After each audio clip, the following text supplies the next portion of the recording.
So how has being a parent changed your life, though? Your perspective on life? Like, how has that changed the way you Um, look at everything? Because you said before you were doing drugs, partying, boom, boom. But I'm yeah, pretty sure because now you gotta like, back then I didn't have anything to lose. yeah, and now you have. So I could like get caught up with drugs and blame somebody else and just be like, I don't know who had it, it was somebody else, blah blah blah. I could, go partying and do whatever the fuck I want to do. I could go fight somebody on the street and not give a fuck. I could go do whatever I wanted, literally. Mm. So, And that's how I was, to be honest. So I was doing Xanax. I was doing coke. I was doing Xanax. Sniffing? Yeah, at parties or just like on a regular? at parties. You weren't like The Xanax was more on a regular. The coke was like a party thing. you weren't scared that somebody's gonna like lace it or like put a little extra stuff in it. No. You know how they do nowadays. Nowadays, everybody's concerned about it because it happens so often. Mm-hmm. 2018, nobody was really worried about that. Oh, it was a different time. Right, 2018, 2019, nobody really cared about that. So what got you into doing drugs though? Like what got you into it? Like influence, family, friends influencing you, or you just bored, experimenting? Actually, my son's father. Oh really? Mm-hmm. He just came to you say, yo, try this? No, we would be hanging out, and sometimes we'd come across his friends that were drug dealers, and they're young people like us, so he sees them as more like friends than drug dealers. Like when you're like in your young ages, like you're a teenager to your early to mid 20s, you see an older plug, you don't think of them as your friend, you think of them as a plug. Yeah, you're equal. Like, I'm gonna go up to you, buy something, and dip off, and that's it.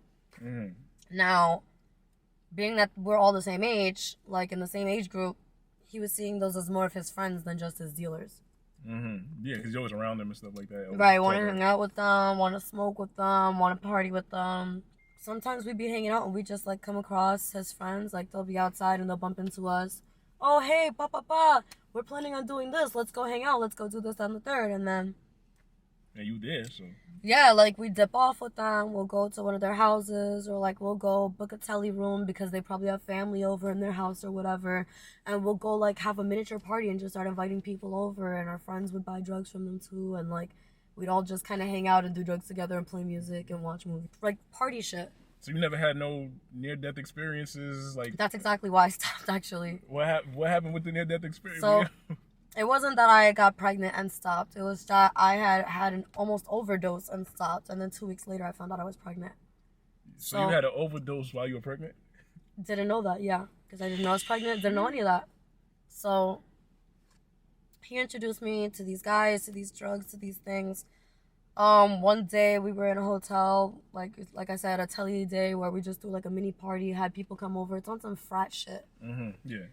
People come over, there's bottles, there's beers, there's drugs, and they said that when they got there, I was in and out of consciousness, and then I was just down for like 6 hours. 6 hours. And that I wouldn't wake up.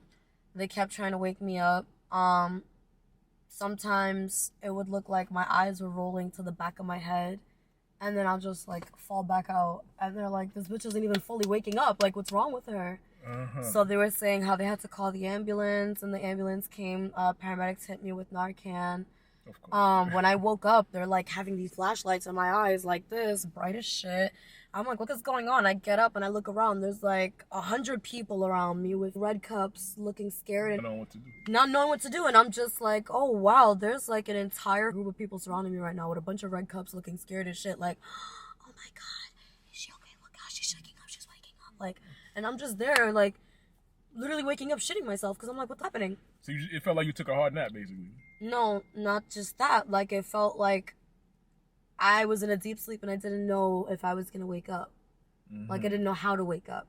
Okay. And then when they finally did wake me up, I noticed that I was in a whole different outfit and I wasn't wearing any pants. Jesus Christ.